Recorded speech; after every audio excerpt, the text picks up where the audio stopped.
Girl, just break up with him.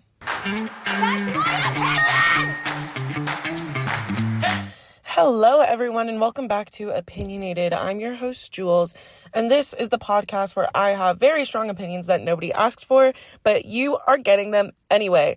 Today's opinion is one that I think is gonna piss people off, and that is that the bar for dating, it's in hell. It's not even in hell. Scratch that. It is lower than hell. I feel like Satan tripped over the bar, 5 or 6 years ago, kicked it a little bit further. You know what I mean? I feel like somehow we've reached a point in dating where men do the absolute bare minimum and everybody acts like it is the second coming of fucking romance. No, you don't understand. He texted me back. He planned a date. He didn't even cheat. And you know what? Congratulations, girl. He clearly achieved the lowest standard in the most basic agreement of being in a relationship with you. But I'm here to tell you that him holding the door for you is not special. That's what he should be doing. I don't give a fuck if people say chivalry is dead. Today we are going to be talking about specifically things that should not be considered green flags anymore and what I think real green flags look like.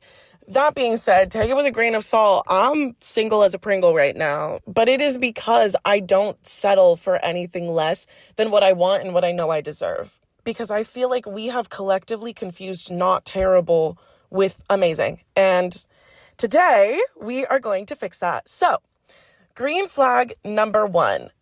This is one I hear a lot from my friends. He texted me back. And it wasn't 24 hours. I'm so sorry, but since when did responding to someone become evidence of exceptional character, especially in a relationship? Imagine if your boss emailed you and you consistently replied 2 days late every single time. You would be unemployed. Communication is not romance, girl. That is just how relationships function, romantic and platonic. Now, does everybody have busy days? Absolutely, of course. I'm not saying somebody has to answer within 7 minutes or they're evil, but someone consistently communicating with you because they enjoy talking to you, that's normal. That is so normal. Green flag number 2, and this is where I think I'm going to piss some people off here. He paid for dinner. Oh my God. This one's going to start some wars. Now listen, whether you split the bill, alternate paying, or one person treats the other, that's between you two. The point to me isn't necessarily who paid, it's the effort. Unless you are in a heteronormative relationship where a man expects you as a woman to give him children. And now we're not going to get super heavy into this because I could rant about this one for a really long time. But if you are dating, you should be dating to marry. Not every person you date, you're going to think, I'm going to marry this person, obviously.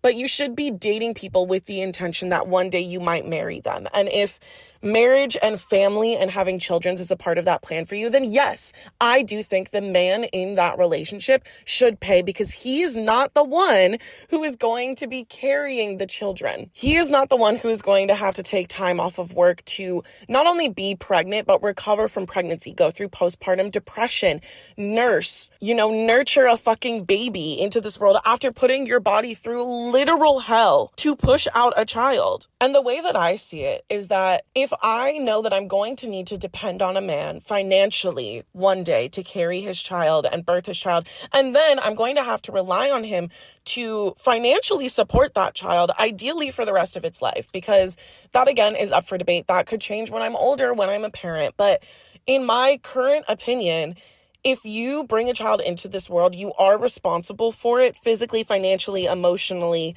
for the rest of that person's life because they did not choose to be born. You chose for them to be born. If I need to know that you are going to do that for me and for my child during pregnancy and afterwards and onwards, why shouldn't I expect you to do that? And the big debate that I get when I bring this point up is people are like, well, that's not fair. That's not fair. I can't carry a child. She has to do that.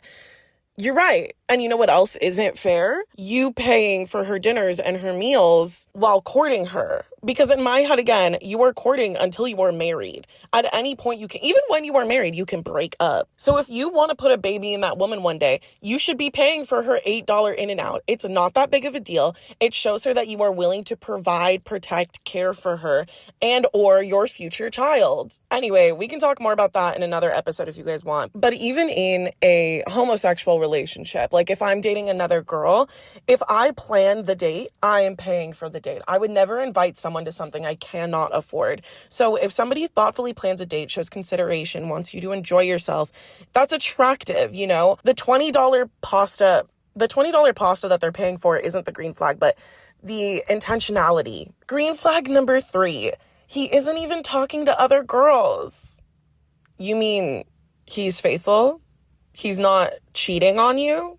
Because in my head, if we are exclusively dating and you are talking to other girls, even if it's platonic on your end, but the girl likes you and you are entertaining her, that's cheating and you're a scumbag. And honestly, in my head, the root cause of that is insecurity. You are so insecure within yourself that you are seeking validation from other women. And the reward for loyalty should not be treating someone like their fucking husband of the year. That is a baseline agreement of an exclusive relationship. So I am begging you to stop handing out gold stars for behavior that should be expected from the beginning. Green flag number 4, and this one is a little more current Gen Z. He posted me on his Instagram. Girl, social media has broken our brains. A relationship is not healthy because it exists on Instagram. Some people in incredibly healthy couples barely post each other. Look at fucking Tom and Zendaya, right? Tom Holland and Zendaya. I'm not even going to say Zendaya Holland because I don't think she would take his last name, at least not professionally. But anyway, again, another topic for another show. We didn't know about the wedding. We haven't seen photos of the wedding. We haven't even seen photos of the dress. Some healthy couples barely post each other. Some incredibly toxic couples upload 17 anniversary reels while actively ruining each other's lives. And honestly, I feel like that is so true. The more I see a couple posting on Instagram, the more I am convinced that they have so many issues and they are trying to prove to themselves and everyone else and their partners how in love they are instead of just being present in that love. When I am really active in a relationship and actively in love with someone, friends or partners, I barely have any photos of them. I have maybe 4 photos with my best friend of 9 years. When you're really enjoying each other's company, documenting it like that genuinely doesn't even cross your mind. So him posting you proves exactly one thing, that he posted you. That's literally it. Green flag number 5, on the same vein, he unfollowed his ex. Again, context matters. If someone is serious about you, they're respectful, they're honest, and they're emotionally available, whether or not they follow an ex on Instagram probably isn't a deciding factor. And honestly, if the only reason he unfollowed his ex is because he started dating you, you're a rebound. You're a rebound and he's not over his ex. Because why was the deciding factor not that he has moved on from her, but that he has physically moved on from her to you? It's still there in the back of his fucking mind. That, and I feel like it plays into this whole, like, we have become detectives instead of daters. You know, we're investigating Spotify follows and Instagram likes and Snapchat stories. Meanwhile, has anybody actually had a conversation with their partner about what makes them feel emotionally safe? Or are we just checking online to see if they make us emotionally safe? Number 6, he bought me flowers. Flowers are lovely. I love flowers. Please continue buying flowers. But flowers after disrespect do not magically become accountability. Flowers are not an apology, and flowers do not warrant forgiveness. You can't pay or Venmo your way out of emotional immaturity. Grand gestures like that don't erase repeated patterns, you know? Consistency will always beat spectacle. And if you really want to throw money at me after pissing me off, just Venmo me $50. Green flag number 7 that I hear about a lot. No, you don't get it. He's literally obsessed with me. This one might be controversial, but in my book, someone constantly texting you, tracking your location, needing your attention every second, getting jealous of all of your friends. That's not necessarily love. That is just insecurity. Healthy relationships leave room for both people to still be whole individuals. So if either of you are obsessed with each other, unfortunately, it's not a healthy relationship. And you should probably watch Obsession. It's a great movie, and I think it'll resonate with you. Now, what are some actual green flags? Okay, here are some things that impress me. Someone who apologizes immediately without explaining why it wasn't really their fault. That's a big one for me. Someone who can stay kind during conflict. A lot of people that I've dated and that I see my friends have dated switch up during conflict and they become very cruel and very mean. Someone whose words match their actions. I don't give a fuck what you're saying to me if what you're doing to me is the complete opposite. They need to match. People who celebrate your success instead of competing for it. People who have close friends that are good people.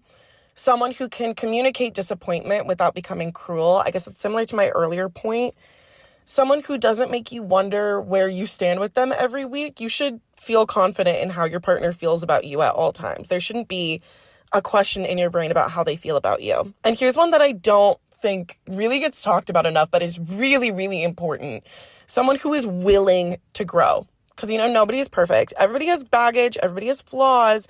But the difference is whether somebody believes that those flaws are just how they are or if they're willing to do something about them. Growth is really attractive and defensiveness isn't.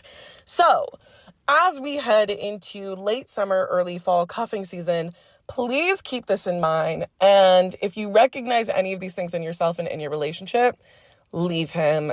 As Melanie's mom said on Love Island during Family Day, why are you giving this man another chance when there are hundreds of men waiting for their first?